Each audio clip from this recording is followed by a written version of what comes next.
কলকাতার রাস্তায় আজকে যেন পুরো নস্টালজিয়ার ঝড়।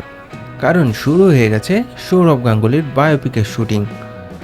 আরে ভাই, বেহালের সেই বাড়ির সামনেই মানুষের ভিড় দেখা মনেই হচ্ছিল দাদা আবারও ব্যাট হাতে মাঠে নামতেছে। ভোর 5টা থেকে বীরেন রায় রোডে একদম উৎসবের পরিবেশ। কারণ শুটিং হচ্ছে ছোটবেলার সৌরভ আর ডোনার প্রেমের গল্প।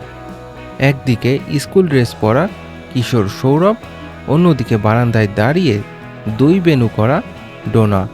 পুরো সিন দেখে আশেপাশের মানুষ বলতেছে এইটাই তো আসল কলকাতার লাভ স্টোরি। আর সৌরভের মায়ের চরিত্রে আছেন অপরাজিতা আর্য। আর শোনা যাচ্ছে খুব শীঘ্রই সৌরভের বাবা চরিত্রে যোগ দেবেন সত্তর চট্টোপাধ্যায়।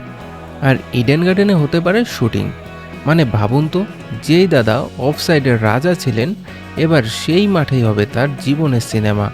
আর একটা কথা না বললেই না, সৌরভ ডোনার প্রেমের কাহিনী তো এত বছর পরও বাঙালির কাছে একদম সিনেমার মতোই লাগে। তবে গুঞ্জন উঠেছে অভিনেতা রাজকুমার রাও সৌরভ গাঙ্গুলির চরিত্রে অভিনয় করতে পারে। আপনার মতে সৌরভ গাঙ্গুলির চরিত্রে কোন অভিনেতাকে সবচেয়ে পারফেক্ট লাগবে? কমেন্টে জানান।